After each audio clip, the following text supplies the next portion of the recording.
Selamat datang di Nagita Dakuna Channel edisi kesehatan. Kali ini kita akan membahas tentang episkleritis.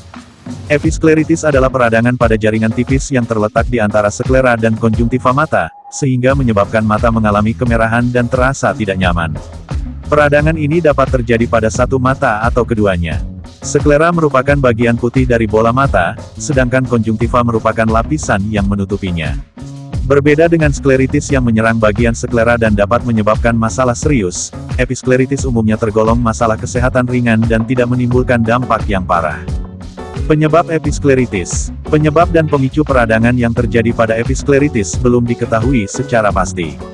Namun, episkleritis lebih sering terjadi pada orang dengan kondisi berikut ini yaitu menderita gangguan sistemik, seperti lupus, penyakit Crohn, atau rheumatoid arthritis, mengalami cedera pada mata, mengonsumsi obat-obatan tertentu, seperti topiramate atau bisfosfonat, berjenis kelamin perempuan, berusia antara 40-50 tahun, menderita penyakit akibat infeksi virus, bakteri, atau jamur, seperti herpes zoster di dahi atau mata, menderita kanker, misalnya leukemia atau limfoma Hodgkin.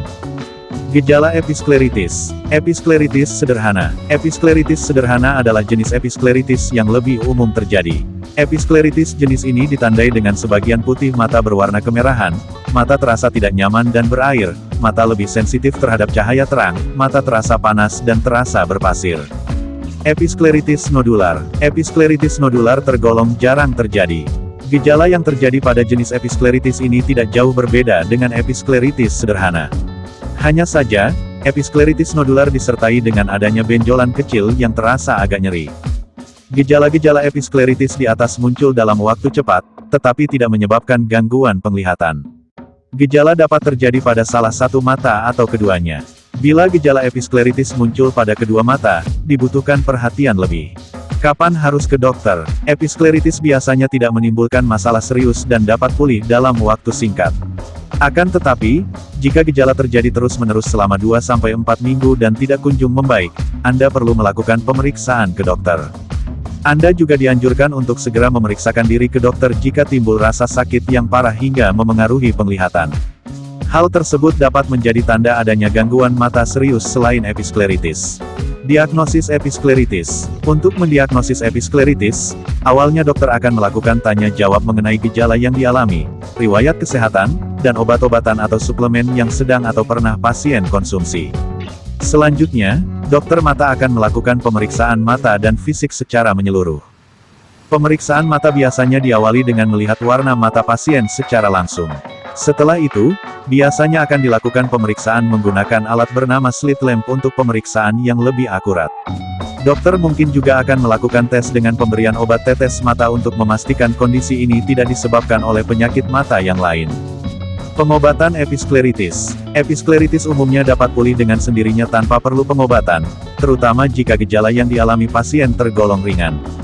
Namun, jika episkleritis terasa sangat mengganggu, dokter mungkin akan meresepkan obat tetes mata atau obat pereda nyeri untuk meredakan rasa tidak nyaman.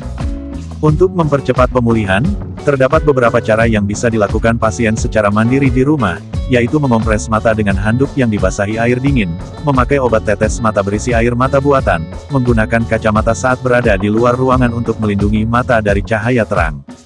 Episkleritis biasanya dapat pulih dalam waktu 7-10 hari. Akan tetapi, pada kasus episkleritis nodular, pemulihan dapat membutuhkan waktu yang lebih lama. Jika episkleritis belum pulih dalam jangka waktu tersebut atau bahkan semakin memburuk, kontrol kembali ke dokter untuk menjalani pemeriksaan lebih lanjut.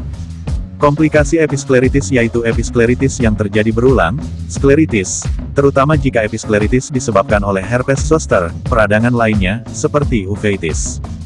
Pencegahan episkleritis. Karena penyebabnya belum diketahui secara pasti, episkleritis sulit untuk dicegah.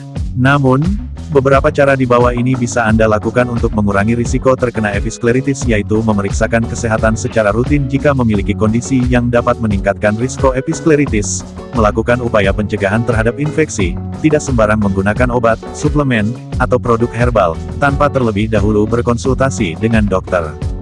Salam sehat. Sampai jumpa di video selanjutnya. Terima kasih.